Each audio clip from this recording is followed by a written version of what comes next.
নজরুল, আপনাকে আজ বাংলায় স্বাগত। আমরা দেখছি বিগত বেশ কিছুদিন ধরে, এর আগেও আমরা দেখেছি যে বিভিন্ন জায়গায় বোমা বারুদ রয়েছে এবং পুলিশ সেগুলো খোঁজ পাচ্ছে। সম্প্রতি আমরা দেখলাম বলা যাবে আজকে সকালে এক তৃণমূল নেতার বাড়ির প্রাচীরে মিষ্টির প্যাকেটে বোমা। কীভাবে দেখছি না ওটা তৃণমূল নেতা, শাসক দলের। বিস্ফোরকের ব্যাপারে আমাদের দেশের আইন খুব পরিষ্কার। কারো কাছে বিস্ফোরক আছে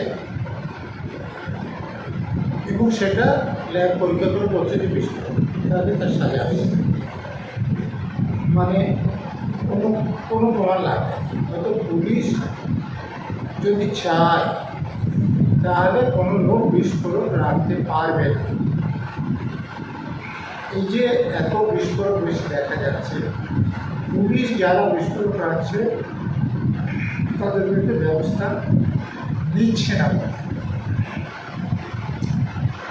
কেন? যে শাসক দলের আশ্রয়ে যদি কোনো অপরাধী পেতে যায় তাহলে সেই শাসক দলের পক্ষে থাকা পুলিশের পক্ষে তাদের বিরুদ্ধে ব্যবস্থা নেওয়া সম্ভব নয়। এবং সেই জন্যেই যারা বিরুদ্ধে শাসক দলের, তারাও শাসক দলের পক্ষে আছে বলে এইসব অপরাধ করছে, বিস্ফোরক করছে, যার জন্য যথেষ্ট ব্যবহার দেখতে পাচ্ছি।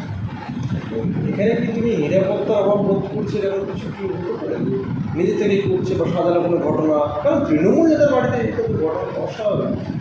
এখন তো তৃণমূলের লোকেরা অন্য দলের লোকদের থেকে তৃণমূলের লোকদের বেশি খুন করছে।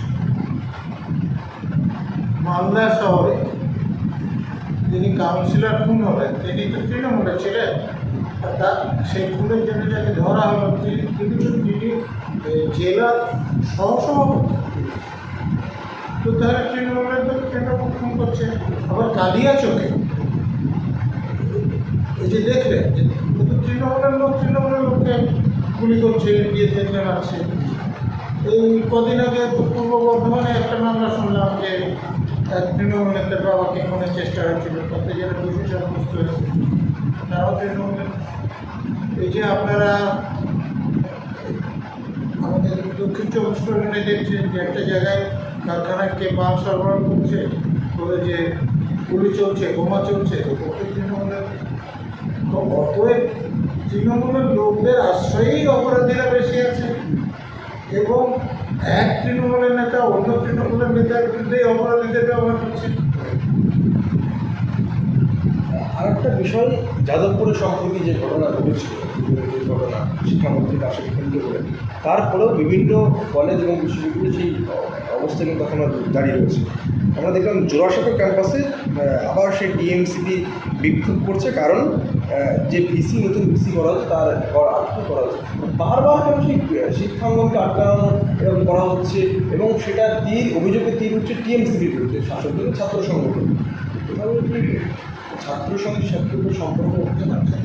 দুটো দিক আপনাকে দেখতে হবে যে এখানে বেশ কয়েক বছর ধরে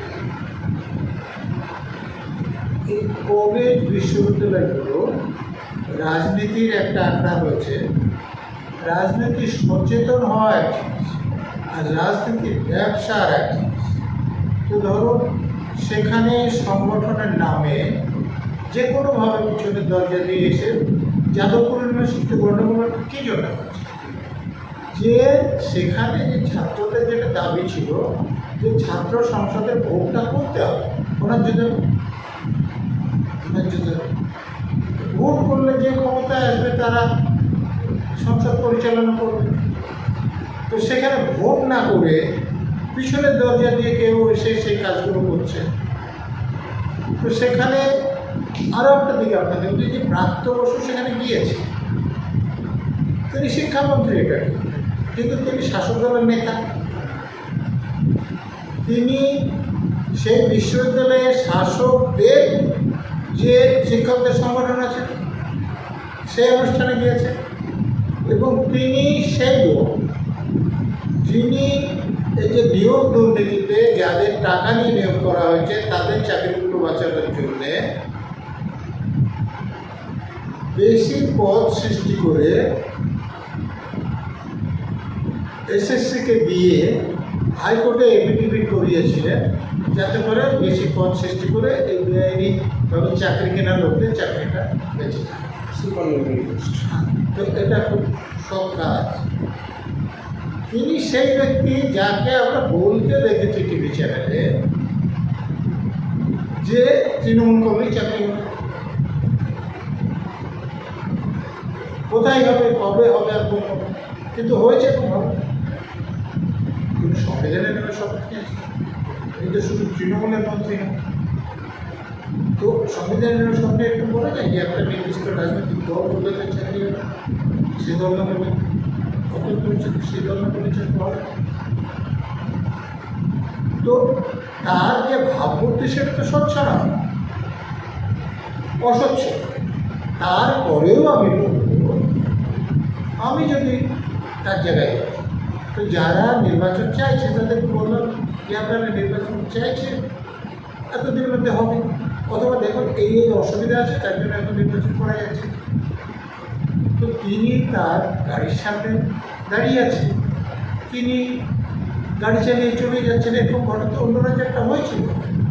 তো সেটা আমাদের রাজ্যের এই নেতারা তখন ঠিকই বক্তব্য রেখেছে।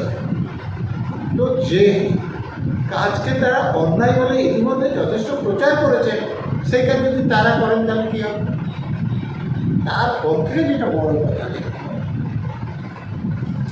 যে একটা ছেলে গাড়ির নিচে পড়ে আহত হলে তিনি হাসপাতালে আছে, তার সম্বন্ধে সে পার্টির নেতারা যেসব কথাবার্তা বলছে এবং তার বিরুদ্ধে যতগুলো কেস শুরু করা হয়েছে, যে সময় তিনি চাপা পড়ে হাসপাতালে ভর্তি হয়েছেন, তারপরে তিনি কোথাও আগুন লাগাচ্ছেন, কোথাও ভাঙচুর করছেন, কেস করা হচ্ছে।